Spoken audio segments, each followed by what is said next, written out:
Shalom, apa kabar Bapak dan Ibu? Semoga Bapak dan Ibu semuanya dalam keadaan sehat dan kuat. Saat ini kita masih dalam situasi pandemi. Di dalam masa pandemi, Majelis Jemaat melalui persidangan Majelis Jemaat mengambil keputusan terkait dengan segala kegiatan di GKI Bintaro Utama, khususnya dalam ibadah umum. Kita sudah melakukan percobaan ibadah hybrid yang hanya diikuti oleh penatua. Kita sudah melakukan ibadah hybrid yang hanya diikuti oleh penatua dan badan pelayanan. Dan yang terakhir, kita sudah melaksanakan ibadah hybrid yang diikuti oleh jemaat melalui aplikasi yang disediakan oleh GKI Bintaro Utama. Dalam segala kegiatan yang telah kita lakukan, Majelis Jemaat senantiasa mengevaluasi dan senantiasa memperbaiki terhadap segala kekurangan guna memberikan pelayanan yang terbaik. Dan saat ini kita ketahui bersama bahwa COVID-19, khususnya Omikron, sedang melonjak tinggi. Untuk itu, Majelis Jemaat melalui persidangan Majelis Jemaat yang dilakukan pada hari Jumat, tanggal 4 Februari 2022, pukul 12.00, memutuskan bahwa mulai tanggal 6 Februari 2022, kegiatan ibadah umum dilakukan secara online. Semua ini diambil guna menjaga kesehatan kita, menjaga dan memelihara kehidupan yang dianugerahkan Tuhan kepada kita. Kita tentunya dapat menjaga kesehatan kita dan melewati masa pandemi ini dengan tetap melakukan protokol kesehatan di dalam segala aktivitas kita. Selamat hari Minggu, selamat beribadah, Tuhan Yesus memberkati.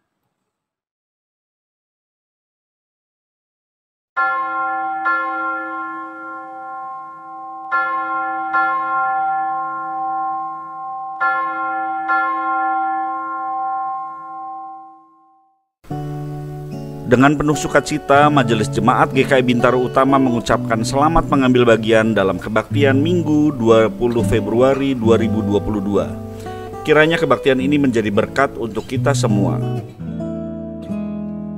Pokok-pokok warta Minggu 20 Februari 2022. 1. Berita kelahiran. Tuhan telah mengaruniakan seorang putri anak pertama bagi keluarga Bapak Ruben Sius Martua Saragih dan Ibu Miranti Duma Seri Hutagalung pada hari Selasa 8 Februari 2022 dan diberi nama Natania Angel Saragih. Alamat keluarga yang berbahagia, Perumahan Taman Mangu Indah, Blok H4 nomor 2 Pondok Aren. Majelis Jemaat beserta segenap anggota Jemaat GKI Bintaro Utama mengucapkan selamat berbahagia. 2. Berita duka cita. Telah dipanggil Bapa di sorga Ibu Tio Marsinta Sianipar pada hari Minggu 13 Februari 2022 dan telah dimakamkan pada hari Senin 14 Februari 2022 di TPU Jombang, Tangerang Selatan. Alamat keluarga yang berduka, keluarga Bapak Herman Tampu Bolon, Jalan Wahid Hashim RT 3 RW 4 nomor 124 Jurangmangu Timur. Majelis Jemaat beserta segenap anggota Jemaat GKI Bintaro Utama mengucapkan turut berduka cita kiranya keluarga yang ditinggalkan diberikan kekuatan dan penghiburan oleh Bapa di sorga. 3. Kebaktian Komisi Senior. Kebaktian Komisi Senior via Zoom akan dilaksanakan pada hari Kamis 24 Februari 2022 pukul 10 waktu Indonesia Barat dengan tema Hasilkanlah Kasih Melalui Pertobatan dan dilayani oleh Pendeta Sari Haswaraning Tias. Mohon perhatian dan kehadiran warga senior. 4. Rapat BPMJ. Rapat Badan Pekerja Majelis Jemaat BPMJ GKI Bintara Utama via Zoom akan dilaksanakan pada hari Minggu, tanggal 20 Februari 2022 pukul 13.00 WIB dengan agenda laporan kegiatan tim PIC, laporan bidang-bidang, laporan keuangan, dan warna sari. Warta secara keseluruhan dapat dibaca pada Warta Jemaat hari ini yang dapat diunduh melalui website www.gkibintama.org. Kebaktian Minggu hari ini dilayani oleh Pendeta Sari Haswaraningtyas.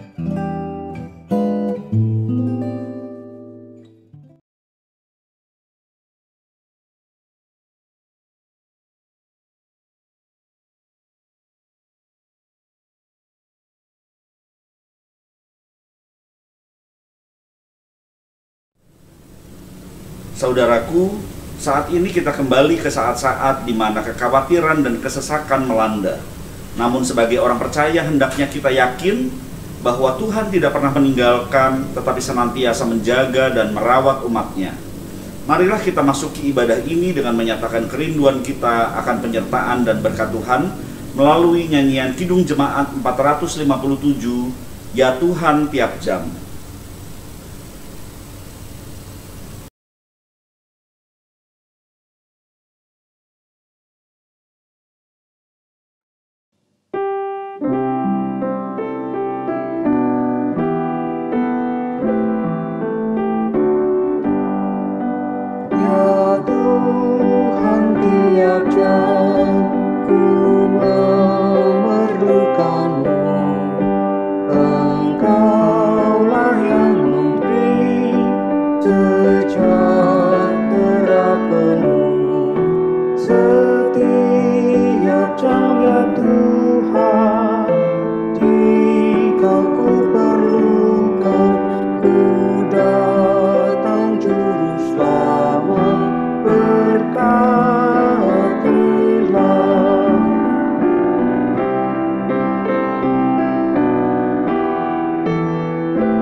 Aku melayangkan mataku ke gunung-gunung. Dari manakah akan datang pertolonganku? Pertolonganku ialah dari Tuhan yang menjadikan langit dan bumi.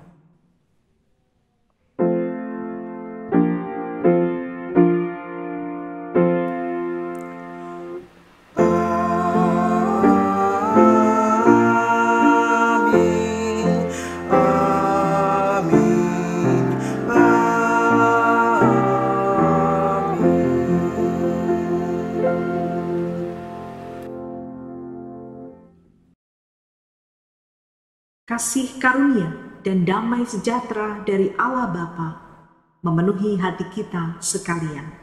Tuhan beserta saudara. Dan beserta saudara juga.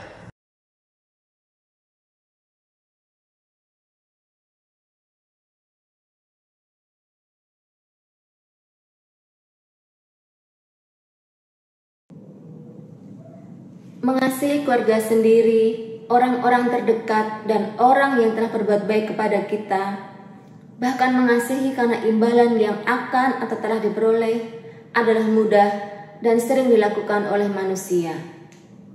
Akan tetapi, Tuhan Yesus mengajarkan untuk juga mengasihi dan berbuat baik kepada musuh dan kepada orang yang membenci kita.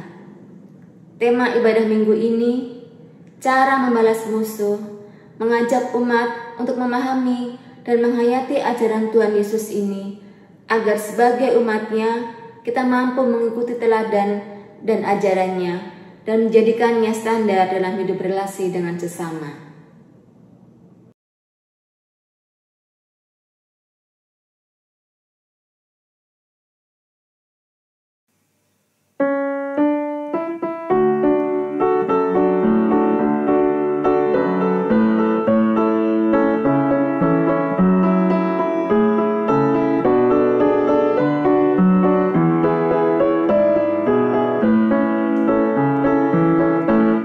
Sekalipun diriku dapat berkata-kata dengan semua bahasa, bahasa manusia dan bahasa malaikat ataupun yang lainnya, tapi jika aku tak mempunyai kasih, aku serupa gunung menggema dan jalan yang gemerinci.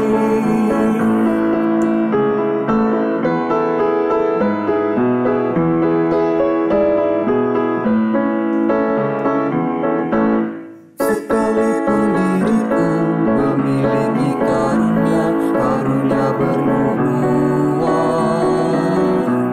sekalipun diriku punya iman sempurna untuk pindahkan gunung, tapi jika aku tak mempunyai kasih, tiada berguna lagi diriku, tiada berguna diriku.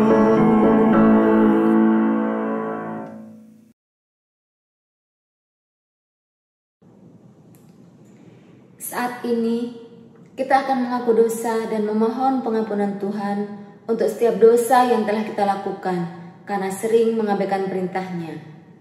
Bukannya menebar kasih, kita malah menyakiti dan membenci. Bukannya menolong dan melawat sesama, kita kerap menghindar dan mencari kenyamanan pribadi. Mari kita masing-masing berdoa secara pribadi ke hadapan Tuhan.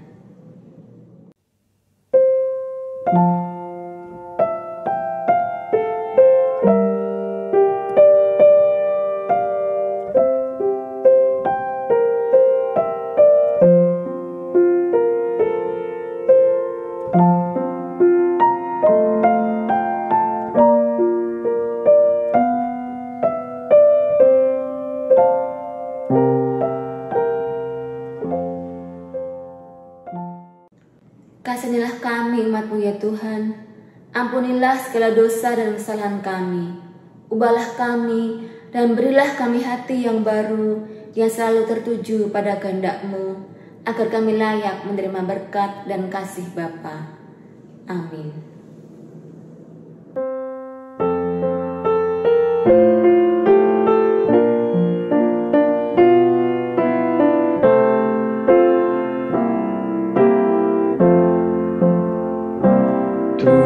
Tuhanku, bila hati kawanku terluka oleh tingkah ujarku dan kehendakku jadi bantuku, ampunilah.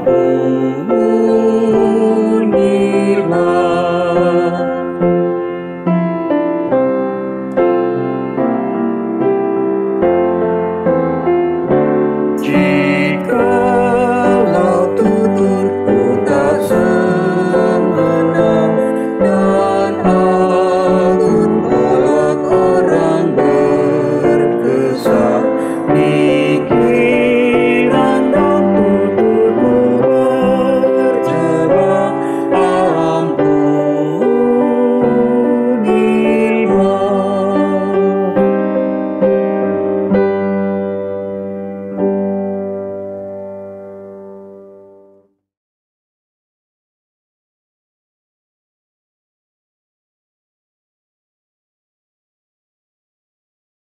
Umat yang dikasihi Tuhan, terimalah berita anugerah yang diambil dari Roma 8 ayat 28 yang tertulis demikian.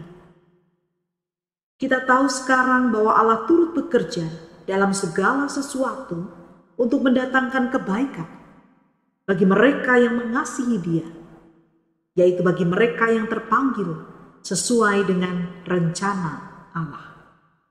Demikianlah berita anugerah dari Tuhan. Syukur kepada Allah. Salam damai bagi saudara sekalian. Salam damai bagimu juga. Salam damai. Salam damai.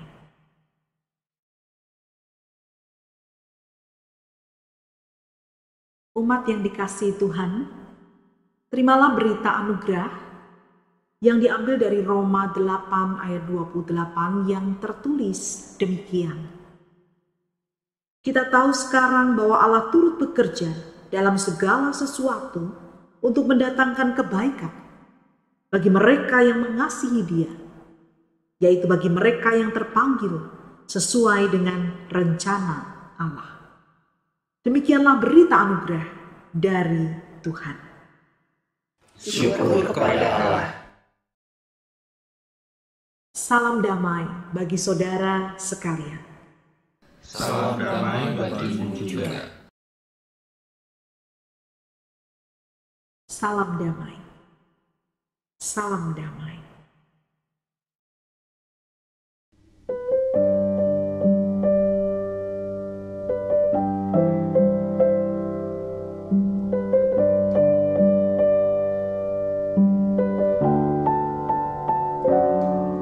Bagaikan bejana siap dibentuk, demikian hidupku di tanganmu. Dengan urapan kuasa rohmu, ku dibaharui selalu.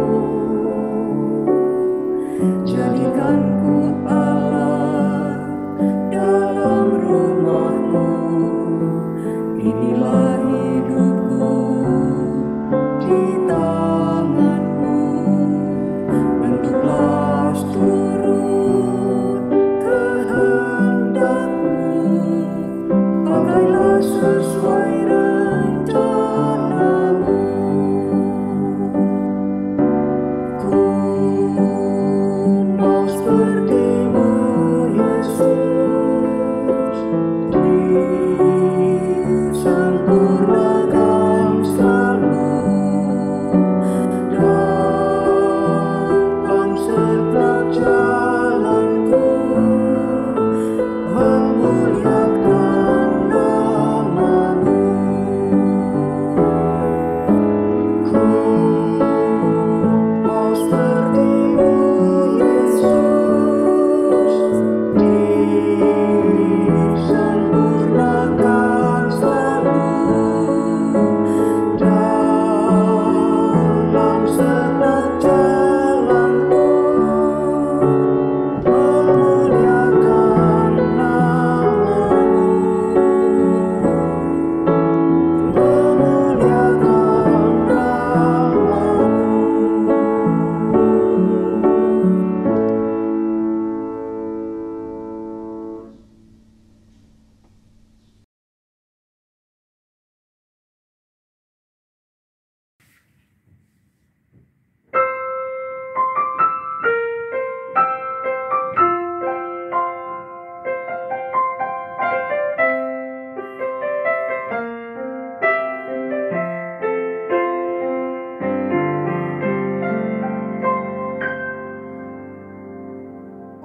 On a hill far away, an old rugged cross, the emblem of suffering and sin.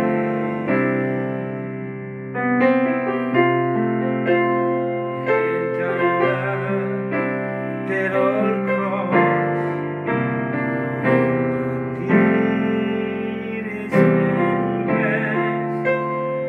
for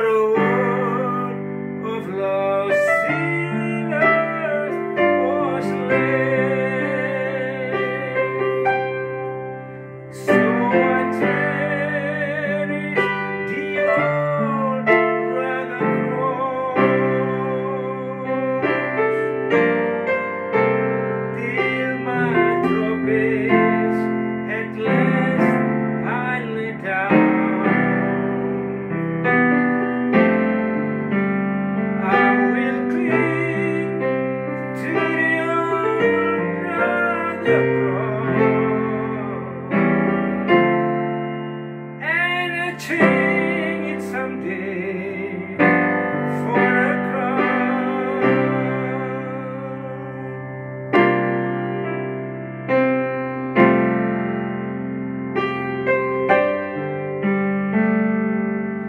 To the old rugged cross, I will never be true.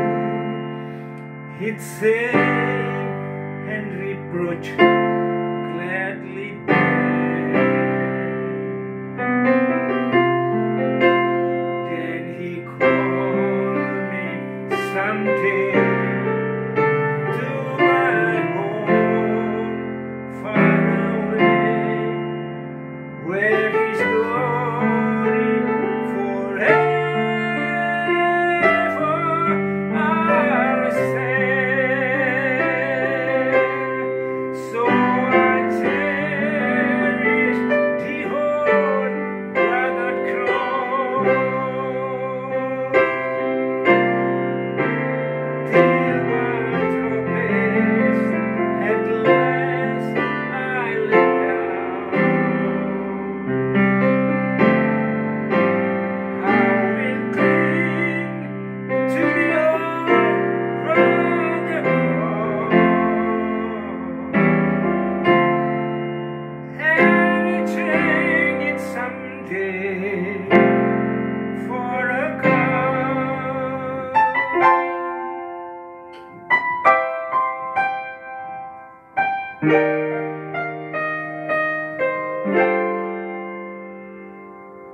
I will cling to the old rugged cross and change it someday.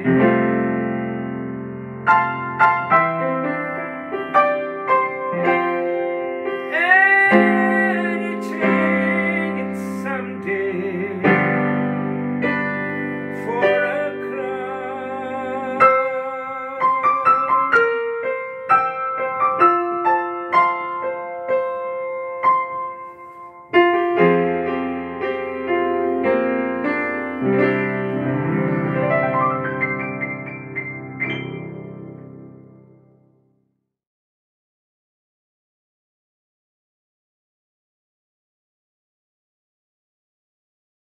Umat yang dikasihi Tuhan, ini saatnya kita mempersiapkan hati kita untuk mendengarkan sabda Tuhan.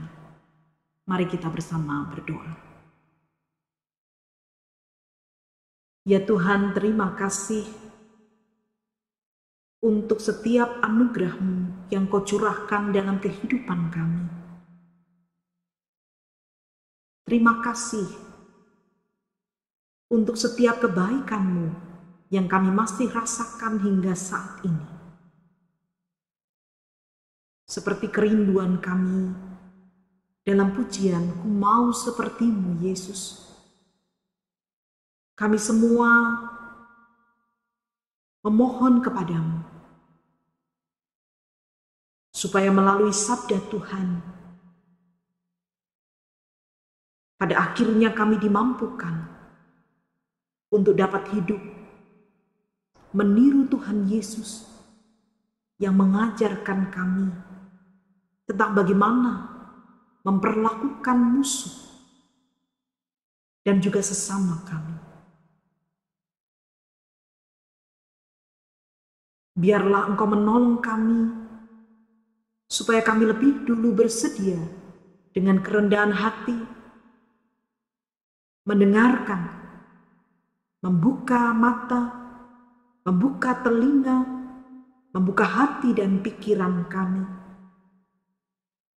sehingga mata kami dipenuhi citra Kristus, hati kami dipenuhi kasih Kristus, dan hidup kami boleh menyatakan kasih Kristus itu. Bersabdalah ya Tuhan, kami perlu sabda-Mu, sehingga kami dimampukan untuk melakukan sabda-Mu itu. Bentuk, baharui, dan juga kuatkanlah hidup kami. baik kami yang mendengarkan dari tempat atau rumah kami masing-masing, juga hamba-Mu yang menyampaikan. Dandani dan bentuk kami dengan kuasa sabda-Mu.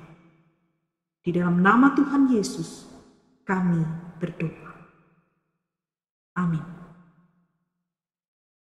Umat Tuhan, kini terimalah Injil Yesus Kristus menurut Lukas 6 ayat 27 sampai 38. Lukas 6 ayat 27 sampai 38.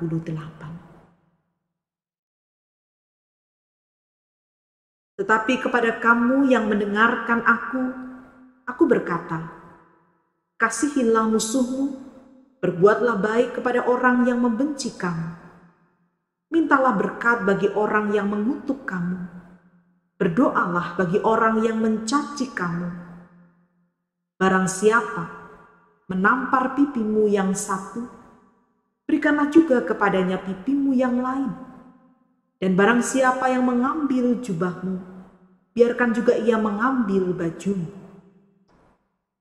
Berilah kepada setiap orang yang meminta kepadamu, dan janganlah meminta kembali kepada orang yang mengambil kepunyaanmu.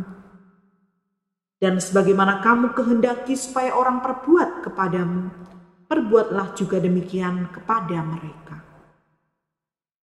Dan jikalau kamu mengasihi orang yang mengasihi kamu, apakah jasamu?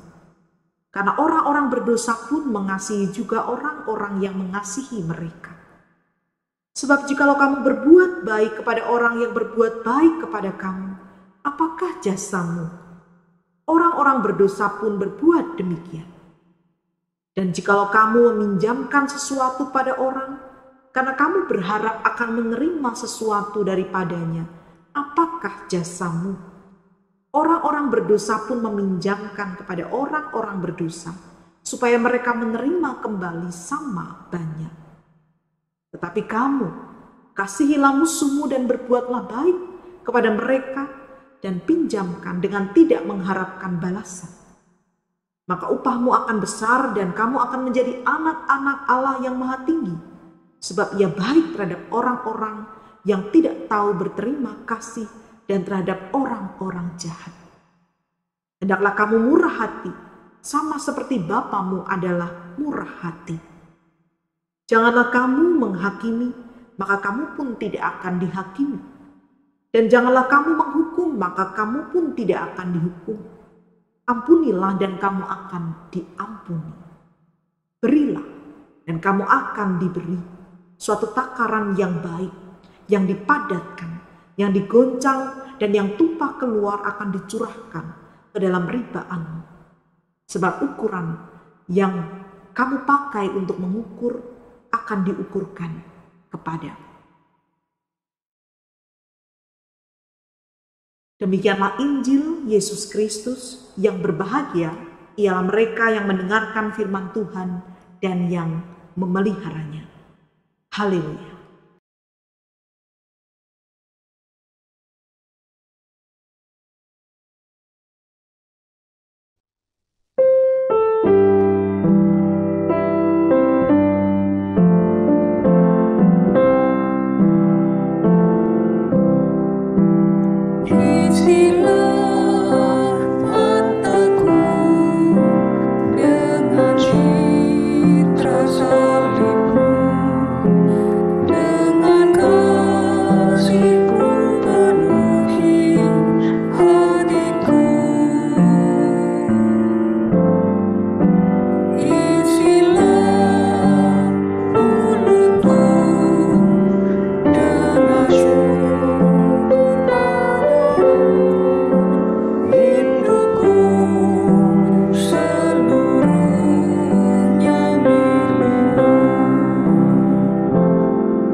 Bapak Ibu saudara-saudari yang dikasihi Tuhan, hari ini adalah hari Minggu biasa yang terakhir. Oleh karena minggu depan kita akan merayakan Minggu Transfigurasi, dan sesudahnya kita akan memasuki masa Prapaskah yang dimulai dengan perayaan Rabu Abu. Di minggu biasa yang terakhir ini, kita bersama akan merenungkan tema cara membalas musuh. Bapak Ibu, kalau pada saat ini, ketika Bapak Ibu saudara-saudari sekalian sedang merasakan kekesalan, kebencian kepada seseorang yang menyakiti kita dengan luar biasa. Sejujurnya, silakan dijawab dalam hati. Pilih yang mana cara membalas musuh dalam tema kita. Atau cara membalas musuh yang seperti apa yang kita akan pilih. Yang pertama, berdasarkan bacaan Injil yang tadi saya bacakan, cara membalas musuhnya, atau cara membalas musuh seperti pada gambar berikut ini. Sekali lagi jawab sejujurnya. Pilih seperti bacaan Alkitab atau seperti ini. Jangan membalas mereka yang membencimu. Tersenyum dan lemparkan bunga saja ke muka mereka. Tapi usahakan Anda melempar bunga dengan potnya. Pilih yang mana? Sebagai manusia, kalau mau jujur, kayaknya enak pilih yang ini. Ajaran Yesus pada bacaan Injil kita hari ini rasanya mustahil. Dilakukan oleh manusia biasa seperti kita. Hanya orang-orang yang memiliki hati setengah malaikat mungkin yang bisa melakukan bacaan Injil kita hari ini. Benarkah demikian? Bapak Ibu saudara yang dikasihi Tuhan, seorang filsuf yang bernama Nietzsche sangat membenci kekristenan. Padahal ayahnya adalah seorang Kristen yang taat, yang mendidik dia beriman Kristiani. Mengapa Nietzsche sampai pada kebencian yang mendalam?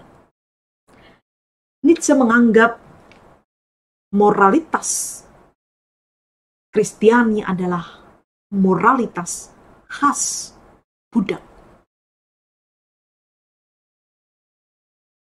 Kenapa dia bisa beranggapan seperti ini? Nietzsche menganggap sikap baik hati, lemah lembut, memaafkan, tidak membalas kesalahan orang lain adalah sikap yang cengeng, lemah, tidak bisa menentukan otoritas diri, tidak tegas, tidak mampu menentukan pilihan diri. Sebaliknya, Nietzsche sangat mengidolakan sikap yang bisa menentukan jalan hidup, sikap yang agung, tinggi, berani, yang membuat seseorang menunjukkan bahwa dia kuat, sehingga menjadi tuan bagi budak tadi. Maka Nietzsche kerap mengatakan, jadilah orang kuat, sebab menjadi orang yang lemah itu hanya akan ditindas oleh yang kuat. Jadi tidak ada alasan untuk menjadi budak dan lemah. Bapak Ibu Saudara yang dikasihi Tuhan, apakah ajaran Yesus dalam bacaan Injil kita tadi, yang bagi sebagian dari kita menganggap itu sebagai hal yang mustahil, memang membuat kita punya moralitas budak seperti yang dikatakan Nietzsche? Yang membuat kita tidak berdaya, Mau diapa-apakan pokoknya mengasihi. Mau diapa-apakan pokoknya mengampuni. Tidak berdaya, lemah. Benarkah demikian? Mari kita pelajari lebih lanjut.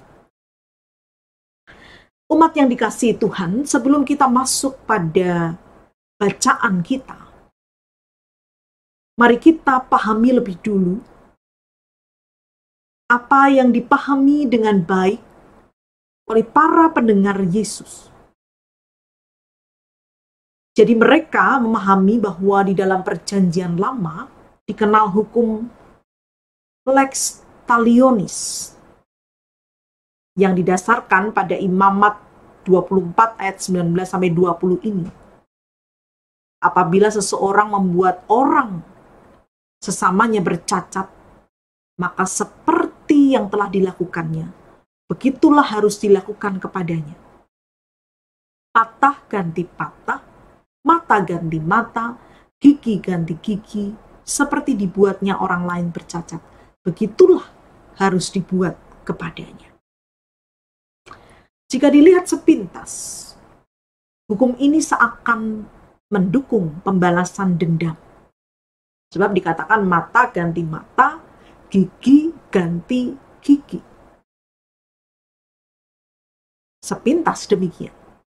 Tetapi sebenarnya umat sekalian, kita perlu memahami bahwa hukum lex talionis ini justru dibuat untuk mengekang seseorang atau sekelompok orang melakukan pembalasan yang melebihi seharusnya.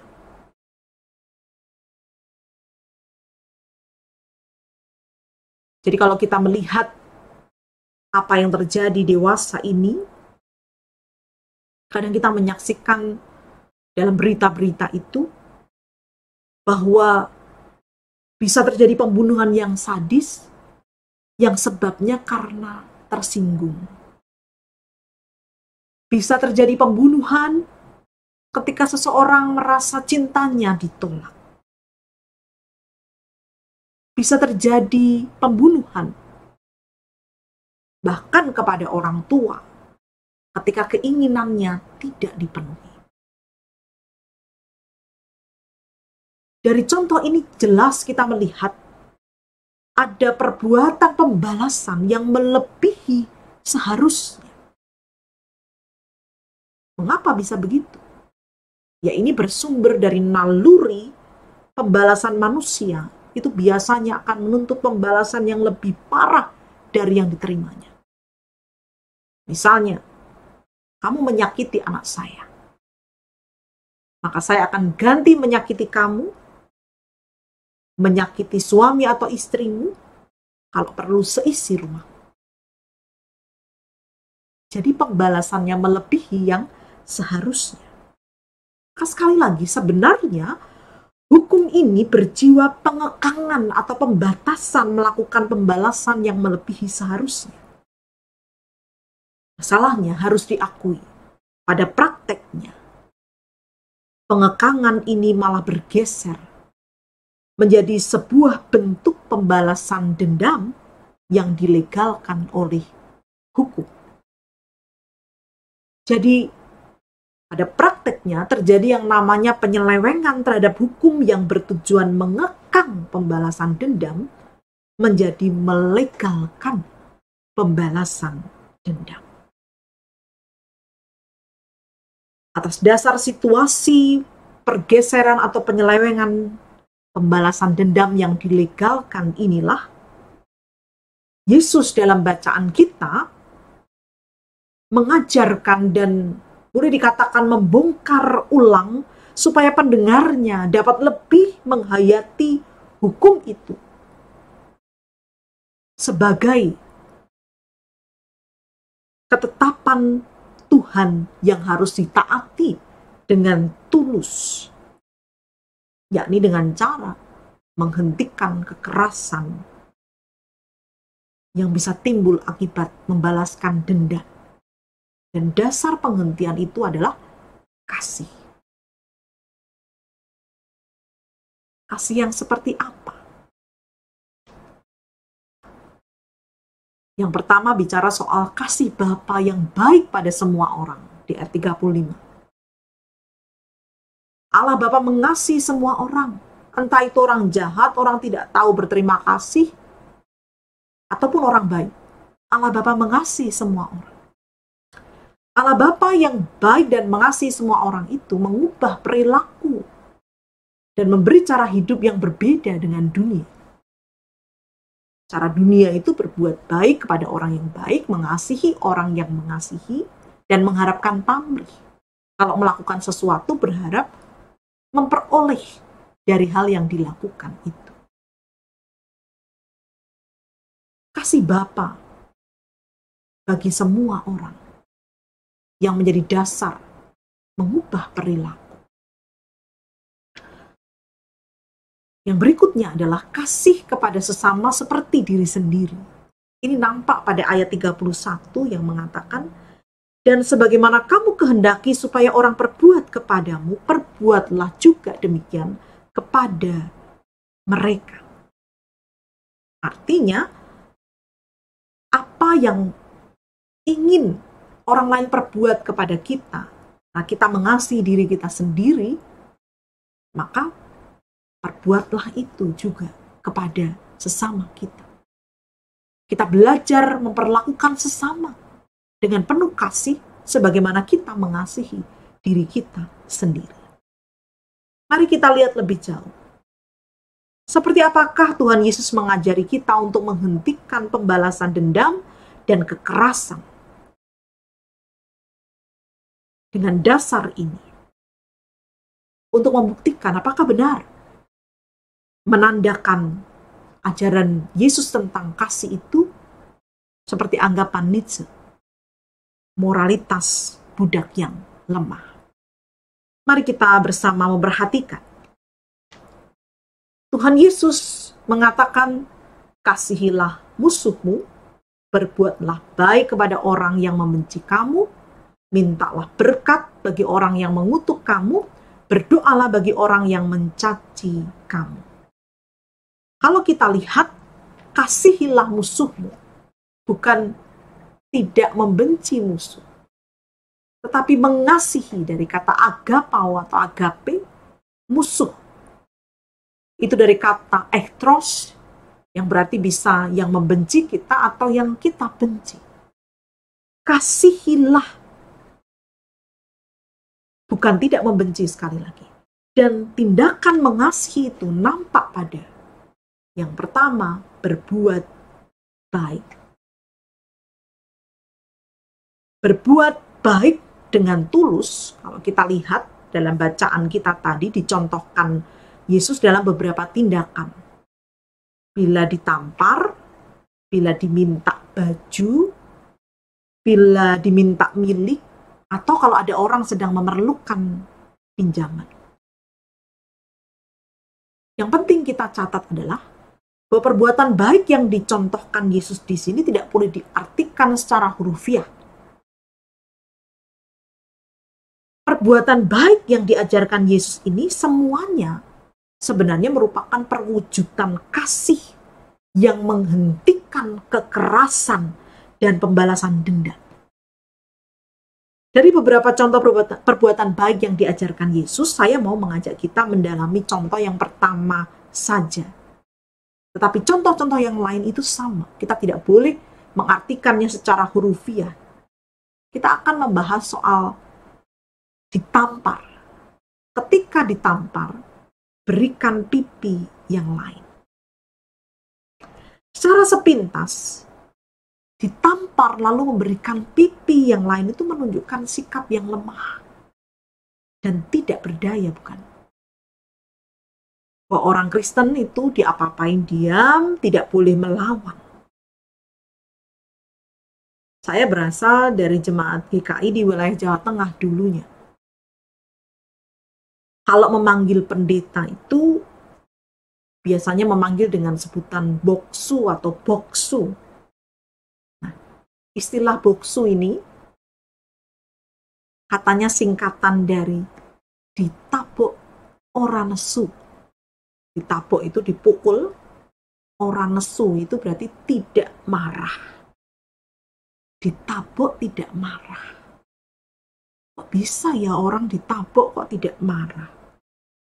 Saya dulu pernah mengatakan begini, boksu jangan mau disebut ditabok orang nesu. Harusnya boksu kalau ditabok ya nesu. Singkatannya tetap boksu, tapi ditabok nesu. Ditabok ya marah. Apakah maksudnya ditampar pipi dan memberikan pipi yang lain?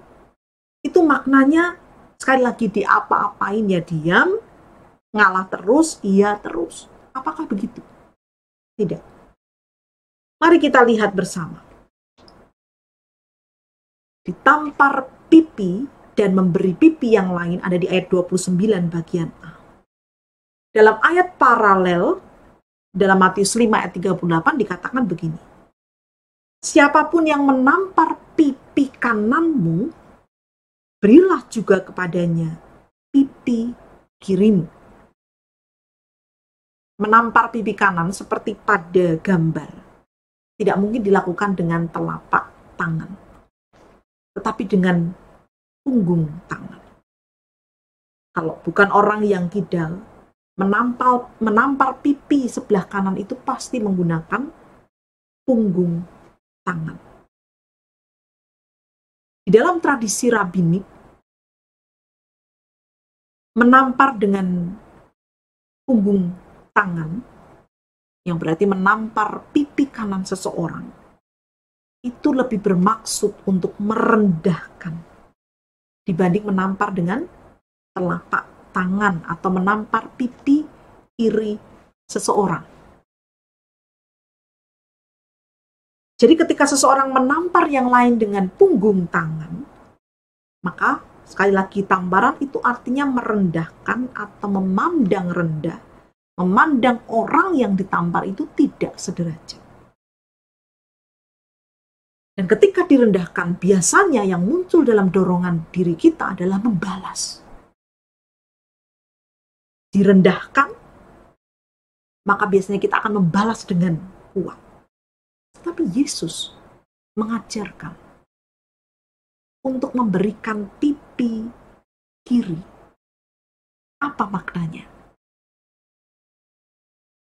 Berdasarkan pemahaman terhadap konteks budaya tersebut, perkataan Yesus ini bisa diartikan seperti ini. Kalau ada orang yang marah dan merendahkanmu, sadarkan dia bahwa kamu tidak boleh direndahkan seperti itu. Bagaimana caranya? Dengan membiarkan orang itu menunjukkan bahwa kita dan dia adalah sederajat. Kalau memberikan pipi kiri kepada orang yang menampar pipi kanan, maka orang itu akan ada dalam satu dilema yang cukup besar. Kalau dia marah dan menampar pipi kiri kita, berarti orang itu menyatakan bahwa sederajat, tidak lebih tinggi. Menghadapi dilema yang demikian, bisa jadi orang itu justru tidak akan menampar. Jadi sebenarnya, Yesus bukan melegitimasi ketidakadilan dan kejahatan juga kekerasan. Dia tidak membiarkan kejahatan merajalela, sebaliknya. Dia ingin kejahatan itu berhenti, kekerasan itu berhenti. Caranya adalah dengan kelembutan, tanpa kekerasan. Yakni dengan memberi pipi kiri, supaya orang yang sedang keras hati dan emosi itu menjadi sadar diri. Jadi Bapak Ibu Saudara yang dikasihi Tuhan, perbuatan baik yang diajarkan Yesus di sini sebenarnya memang untuk menghentikan kekerasan dengan kelembutan, menghentikan keinginan untuk membalas dengan tindakan kasih sebagai kekuatan, bukan kelemahan. Bukankah seseorang yang bisa mengendalikan kemarahannya ketika disakiti adalah seseorang yang kuat daripada seseorang yang kemudian membalas dan gagal mengendalikan dirinya? Bukankah juga tanda kekuatan ketika kita punya kesempatan untuk membalas, tapi karena kasih Allah, kita sadar bahwa kita tidak perlu melakukannya. Dalam bacaan pertama hari ini berbicara tentang Yusuf yang sebenarnya punya kesempatan untuk membalas. Tetapi karena kasih Allah yang dia alami, dia tidak melakukannya. Jadi ketika Yesus mengatakan, berilah pipi yang lain, ini adalah satu upaya untuk menghentikan kejahatan, menghentikan kekerasan, tetapi dengan cara yang penuh dengan kelembutan. Selanjutnya, Bapak Ibu Saudara yang dikasihi Tuhan, wujud tindakan kasih selain berbuat baik yang tadi dicontohkan Yesus melalui banyak hal, wujud perbuatan kasih yang lain adalah mintalah berkat dan berdoalah. Jadi, saya menyebutnya tindakan kasih ini adalah mendoakan. Doa bagi orang yang mengutuk, doa bagi orang yang mencaci, doa bagi musuh. Isinya meminta berkat dan mendoakan kebaikan bagi musuh. Jadi, bukan berdoa seperti ini. Tuhan, aku berdoa supaya orang yang sudah membenci, mengutuk, dan mencaci maki aku nantinya masuk surga. Kalau mendoakan orang lain masuk surga, tentu oke ya. Artinya mendoakan orang itu selamat. Tapi doa ini belum selesai masalahnya. Doanya memang, Tuhan, aku berdoa supaya orang yang sudah membenci, mengutuk, mencaci maki aku nanti masuk surga. Kalau bisa, sekarang saja ya Tuhan, masuk surganya. Lebih cepat, lebih baik. Bukan doa yang seperti ini ya Bapak Ibu Saudara. Tetapi doa yang tulus kita mohonkan bagi orang yang sudah menyakiti kita.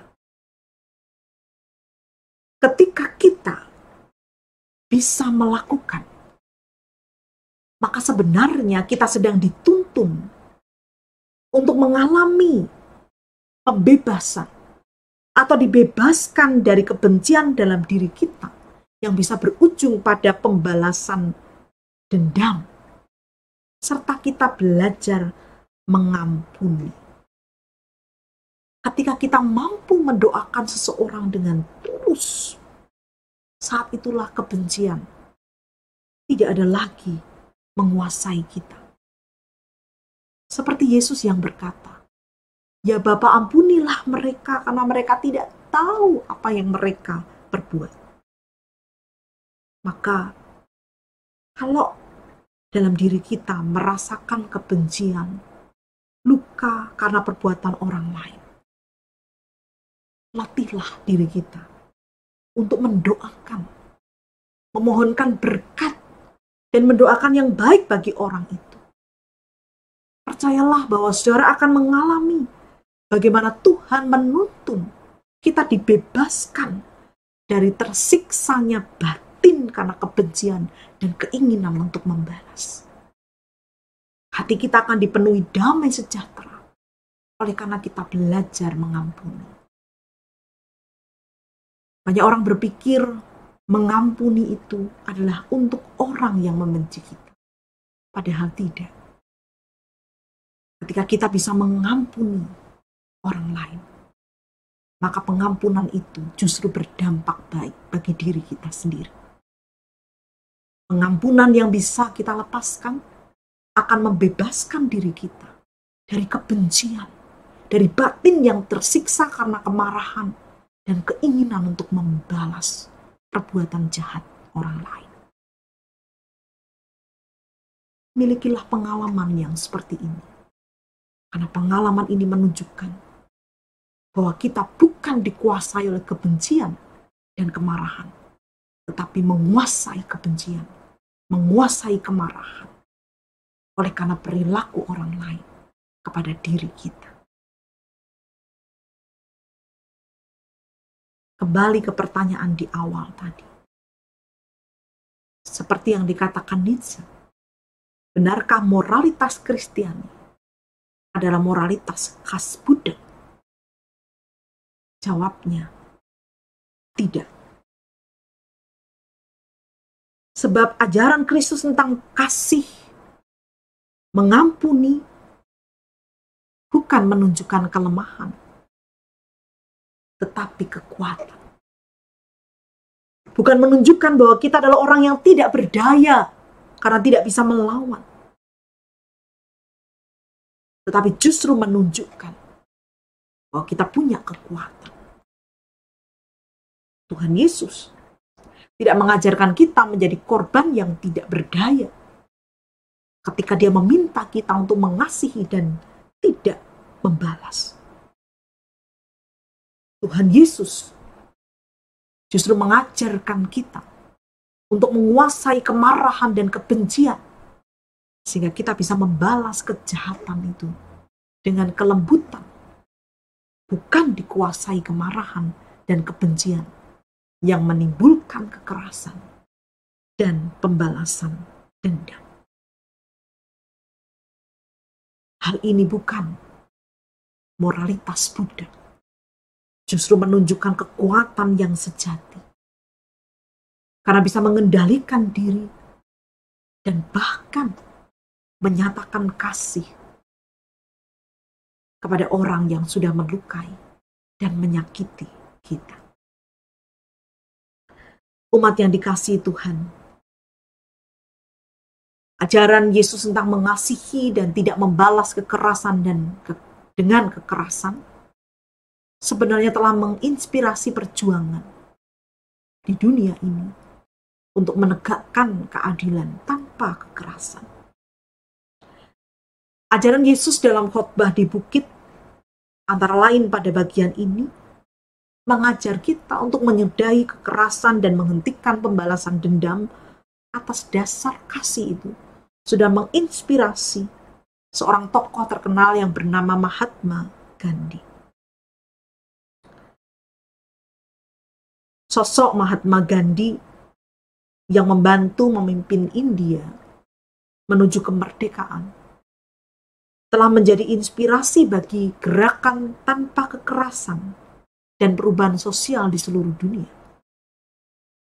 Sepanjang hidupnya, Gandhi terus berkomitmen pada keyakinannya pada gerakan tanpa kekerasan. Mahatma Gandhi dalam konteks perjuangannya memakai cara-cara yang tanpa kekerasan. Dan dia sangat terinspirasi sekali lagi oleh ajaran Yesus. Dia pernah mengatakan seperti ini. Jika mata ganti mata, maka seluruh dunia akan menjadi buta. Gandhi memilih jalan tidak memakai kekerasan dalam perjuangannya. Dan dia berhasil membuktikan kepada dunia bahwa kekerasan dan dendam bukanlah solusi terbaik mengatasi ketidakadilan dan konflik yang ada di dunia ini. Mahatma Gandhi dengan aksi tanpa kekerasannya berhasil meruntuhkan kolonialisme, memperkuat akar kedaulatan rakyat, hak-hak sipil, politik, dan ekonomi, dan sangat mempengaruhi perjuangan kebebasan dan mengilhami banyak pemimpin yang lainnya. Gandhi telah membuktikan bahwa mengasihi telah menghentikan kekerasan. Kelembutan bisa menghentikan kekerasan. Pemimpin lain yang terinspirasi oleh Gandhi adalah Martin Luther King Junior yang pernah mengatakan hal ini. Kegelapan tidak bisa mengusir atau menyingkirkan kegelapan. Hanya terang yang bisa menyingkirkan atau mengusir kegelapan. Kebencian tidak bisa menyingkirkan kebencian. Hanya kasih yang bisa melakukannya. Apa yang diucapkan oleh Martin Luther King ini bukan sekedar retorika. Dia membuktikan dengan gerakan menuntut kesetaraan hak asasi manusia, tapi dengan cara tanpa kekerasan. Tidak melawan kebencian dengan kebencian, melainkan dengan kasih.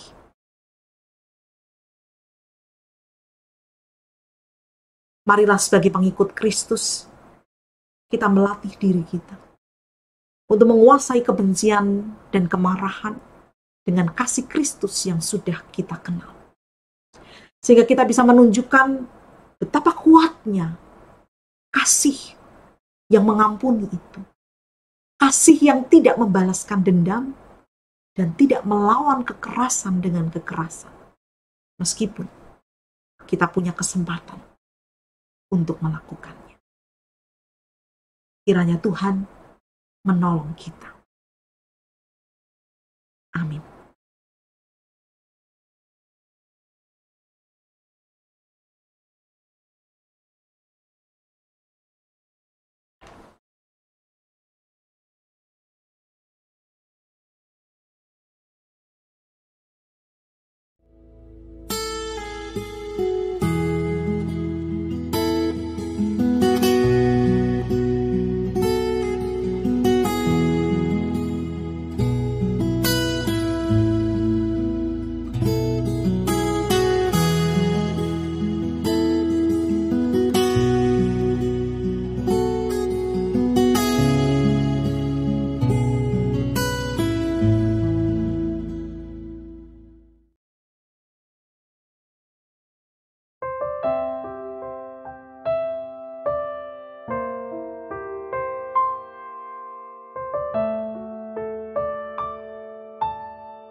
Mari kita mengikrarkan iman kita bersama-sama dengan mengucapkan pengakuan iman rasuli.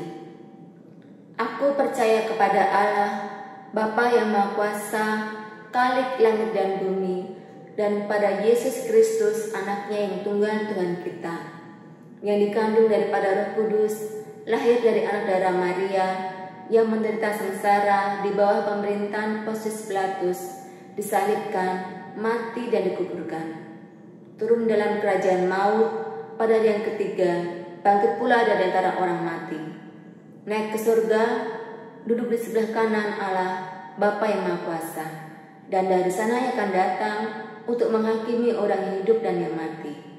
Aku percaya kepada Roh Kudus, gereja yang kudus dan am, persekutuan orang kudus, pengampunan dosa, kebangkitan orang mati, dan hidup yang kekal. Amin.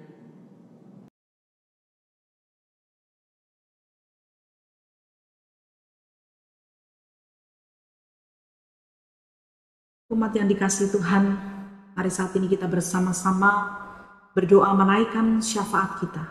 Mari kita berdoa. Ya Tuhan, kami bersyukur Engkau telah mengingatkan kami semua untuk selalu mengikuti ajaran Tuhan Yesus, Tuhan dan Juru Selamat kami. Bahwa apa yang Tuhan Yesus ajarkan bukanlah sesuatu yang mustahil untuk dilakukan.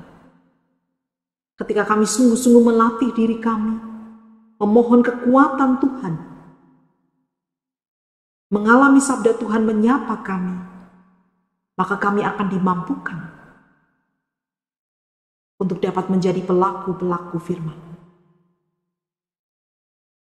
Jika saat ini di antara kami sedang bergumul dalam relasi kami dengan sesama, kami mengalami pengalaman dilukai, disakiti, atau sebaliknya, kami melukai dan menyakiti. Kami mohon Tuhan menolong kami, sehingga kasih Tuhan yang ditujukan bagi semua orang itu menginspirasi kami untuk juga menyatakan kasih Tuhan bagi semua orang. Biarlah kasih kami itu boleh mewujud pada tindakan yang nyata, yang membuat kami ikut serta, menghentikan kekerasan. Kami belajar mendoakan orang yang menyakiti ataupun kami sakiti, sehingga melaluinya kami mengalami Tuhan yang membebaskan kami dari kebencian dan kemarahan, bahkan menolong kami untuk dapat memberikan pengampunan. Sertailah kami dalam pergumulan kami, dalam berelasi dengan sesama kami, termasuk orang-orang yang dekat dengan kami. Mampukan kami menjadi pelaku-pelaku firman-Mu. Kami berdoa ya Tuhan bagi gereja-Mu yang saat ini sedang mempersiapkan rangkaian masa prapaskah hingga Paskah nanti yang tengah dipersiapkan oleh panitia Paskah dari wilayah 2. Tuhan memberkati di masa yang tidak mudah ini, di mana laju penularan yang sangat tinggi, sehingga ibadah kami sangat terbatas, dan baru bisa dilakukan melalui rekaman. Biar Tuhan memberikan senantiasa kekuatan, kemampuan bagi segenap panitia untuk merencanakan segala sesuatunya di tengah situasi yang serba terbatas ini. Tuhan beri mereka semua kesehatan, sukacita di dalam melakukan yang terbaik, kerjasama yang baik satu dengan yang lain, serta kreativitas dan kecakapan-kecakapan untuk dapat menuntaskan kepercayaan Tuhan bagi mereka. Kami berdoa ya Tuhan, bagi seluruh aktivitas bergereja kami yang dilakukan secara online. Biarlah kami senantiasa dapat mengalami Tuhan yang menyatukan kami dan mempersekutukan kami meskipun kami harus terpisah jarak. Kami berdoa bagi seluruh kegiatan-kegiatan yang kami lakukan. Biarlah semua itu membentuk kehidupan kami menjadi pengikut-pengikut-Mu yang terus mengalami karya-Mu, baik di masa sulit seperti ini maupun di masa-masa yang akan datang. Kami serahkan juga bagi pembelian lahan yang tengah memasuki proses-proses di dalamnya. Tuhan memberkati setiap proses yang sedang berlangsung, kebutuhan yang kami perlukan bagi pembelian lahan ini, dan rencana kami untuk memperuntukkannya bagi pekerjaan kesaksian dan pelayanan. Biar nama Tuhan boleh semakin dikenal, kasih Tuhan boleh semakin dikenal. Ya Tuhan, kami berdoa bagi saudara-saudara kami yang sedang memiliki pergumulan. Kami berdoa bagi duka cita yang sedang melanda keluarga dari almarhumah Ibu Tio Marsinta Sianipar, tante dari Ibu Neti Kultum. Biar penghiburan dan kekuatan yang dari Tuhan terus dinyatakan bagi keluarga almarhumah Ibu Tio Sianipar ini. Tuhan menguatkan, Tuhan menemani hari-hari duka cita, Tuhan terus memberikan pengharapan, Tuhan terus menyatakan penghiburan bagi keluarga duka. Kami berdoa bagi saudara-saudara kami yang sedang bergumul dengan sakitnya. Ada begitu banyak nama yang hendak kami doakan. Bahkan mungkin ada nama-nama yang tidak kami sebutkan di dalam syafaat ini. Di antara saudara-saudara kami ini, ada yang sudah bergumul dengan sakitnya selama ini. Ada yang sedang berhadapan dengan COVID. Ada yang sedang pemulihan oleh karena COVID. Bersehati kami berdoa bagi mereka ya Tuhan. Kami berdoa bagi Bapak Calenar Ishak Sitorus, bagi Bapak Immanuel Sitompul, bagi Bapak Samuel Bontong, Bapak Boni Simanjuntak, Bapak Toga Mulia Nainggolan, Ibu Dasiem, Ibu Susi, Ibu Sunarsi Ningsih, Bapak Masfer Pangaribuan, Bapak Billy Banjarnahor, Bapak Jeffrey, Ibu Jacqueline, Bapak Dwi Kristianto bersama dengan Ibu Leri, Bapak Bayu bersama dengan Ibu Jennifer Jill, Ibu Lia, Ibu Hanna Harsono, Ibu Rustinah, Ibu Indra Rayawati, Ibu Hartomo, Bapak Bangun dan keluarga, Bapak Yohanes Sumardi, Saudari Siani Grace, Ibu Ferawati bersama dengan keluarga, Pak Matius dan keluarga, Bapak Calvin Dores bersama dengan Ibu Ninggita Dores, Bapak Charles Nababan, Bapak Cak Malesi, Ibu Judith Lantang, Ibu Nani Wijaya, Ibu Tarweni Setiawati, Bapak Yunianto, Bapak Gilbert, Ibu Ratna, Anak Tevi, Ibu Laspita, Bapak Anu, Ibu Herlin, Ibu Maya Sugeng, Saudara Edo Tarigan, Bapak Japet Tarigan, dan Saudari Cindy. Tuhan yang baik, Kau mengenali keadaan saudara kami ini satu persatu. Kami percaya Engkau mengasihi mereka, meskipun mereka sedang berada dalam kelemahan tubuh. Engkau memelihara hidup mereka, Engkau mencukupkan segala yang mereka perlukan.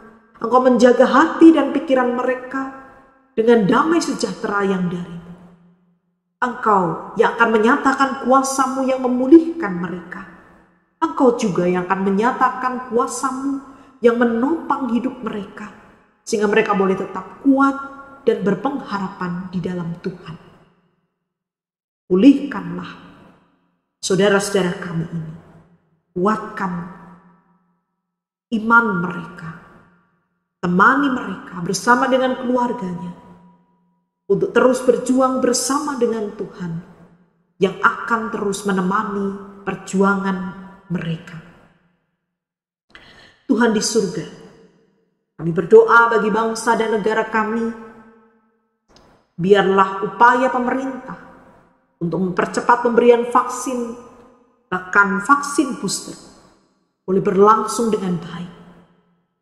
Kami berharap dengan semakin banyaknya orang menerima vaksin ini, pada saatnya kami boleh melewati pandemi ini. Bukan lagi menjadi sesuatu yang membahayakan bagi kami. Pada saatnya kami boleh lepas dari situasi pandemi ini dan berangsur-angsur kehidupan di negeri kami, bahkan dunia ini, boleh dipulihkan dengan kuasa Tuhan. Terima kasih ya Tuhan. Kami serahkan seluruh syafaat kami di dalam nama Tuhan Yesus Kristus yang mengajar kami berdoa.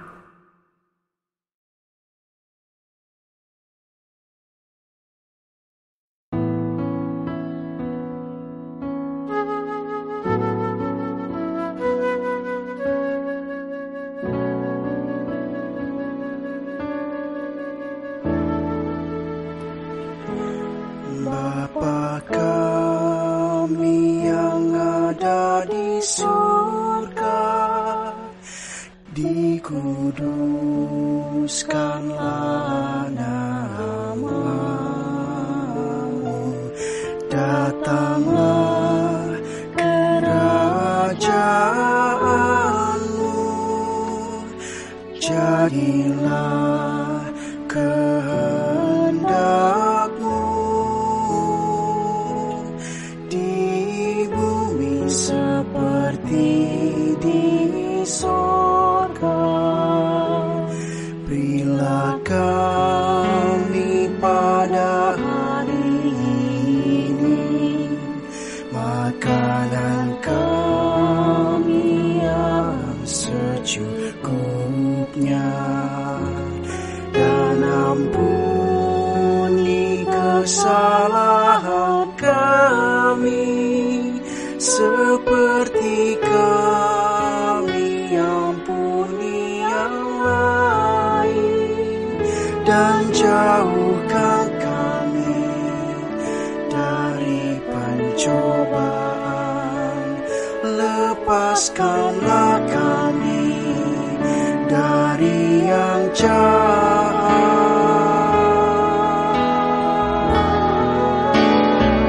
Sebab Engkau yang punya kerajaan serta kuasa dan kemuliaan sampai selama-lamanya. Amin.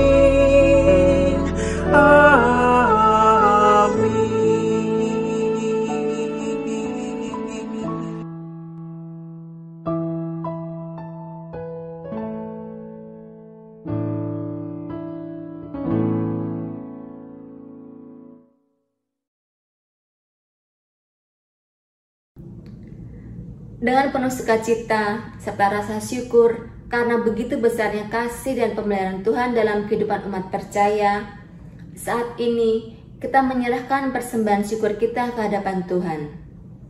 Pemberian persembahan dilaksanakan dengan cara transfer ke rekening GKI Bintaro Utama atau dengan scan QR Code GKI Bintama yang terdapat di tayangan atau warta jemaat. Firman Tuhan yang mendasarkan persembahan diambil dari 1 Tawarikh 29 ayat 13-14 yang tertulis demikian. Sekarang ya Allah kami bersyukur kepadamu dan memuji nama-Mu yang agung itu. Sebab siapakah aku ini dan siapakah bangsaku, sehingga kami mampu memberikan persembahan sukarela seperti ini? Sebab daripadamu lah segala-galanya, dan dari tangan-Mu lah sendiri persembahan yang kami berikan kepadamu.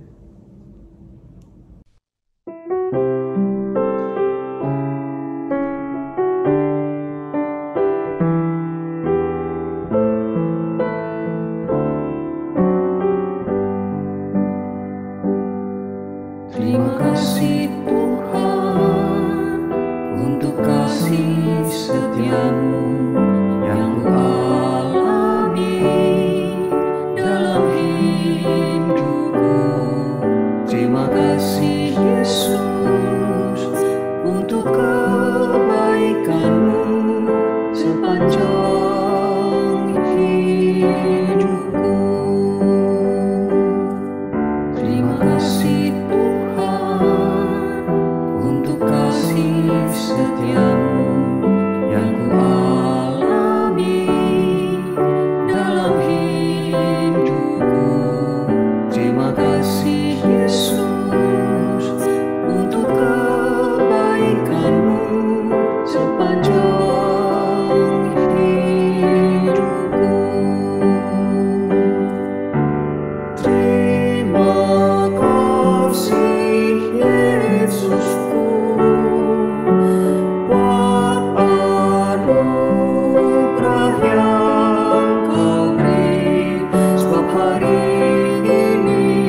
kasih setiamu yang kualami dalam hidupku. Terima kasih Yesus untuk kebaikanmu sepanjang hidupku. Terima kasih Yesusku buat anugerah yang Kau beri, sebab hari ini Tuhan adakan syukur bagimu, syukur bagimu.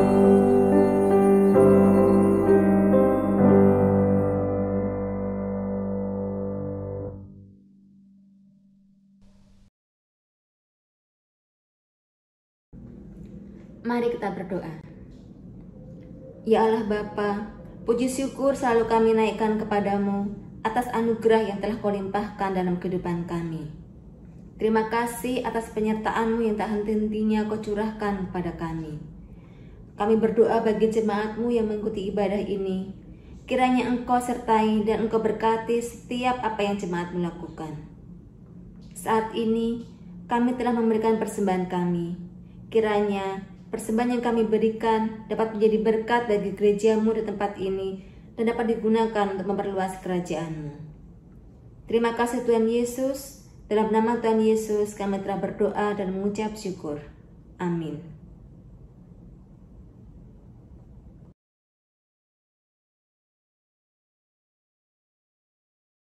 Tuhan Yesus telah mengajar dan mengutus saudara melalui firman-Nya tentang kasih dan hubungan antar sesama manusia, seperti yang tertulis dalam Lukas 6 ayat 31. Dan sebagaimana kamu kehendaki, supaya orang perbuat kepadamu, perbuatlah juga demikian kepada mereka. Hayati dan lakukanlah dalam kehidupan saudara, karena itulah yang diinginkan Tuhan Yesus dari saudara.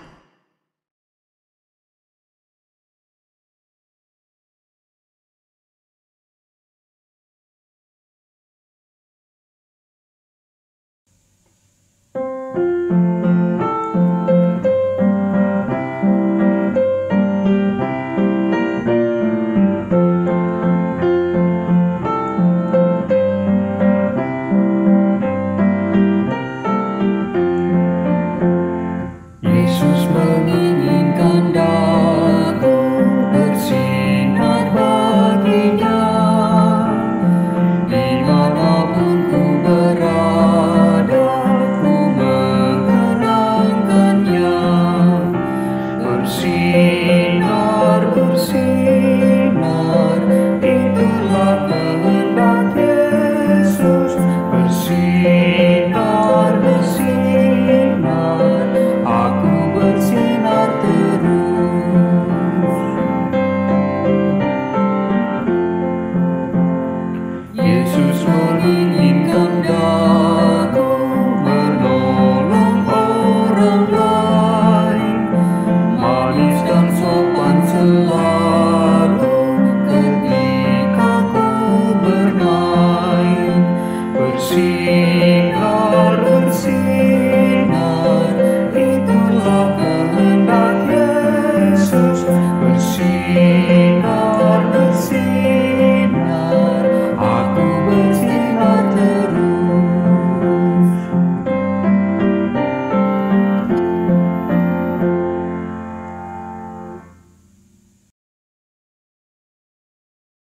Arahkanlah hatimu kepada Tuhan dan pandanglah dunia.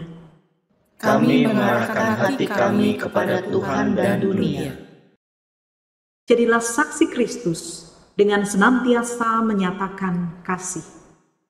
Bimbing kami ya Tuhan, agar kami layak untuk bersaksi bagimu, serta mampukan kami untuk senantiasa menebar cinta kasih kepada dunia. Terpujilah Allah Bapa, Anak, dan Roh Kudus. yang tidak pernah memisahkan kami dari kasih-Nya kini dan selamanya. Terimalah berkat Tuhan. Kiranya Allah sumber segala kasih karunia yang telah memanggil saudara dalam Kristus Yesus kepada kemuliaan yang kekal, melengkapi, meneguhkan, menguatkan dan mengokohkan iman saudara sekarang sampai selama-lamanya.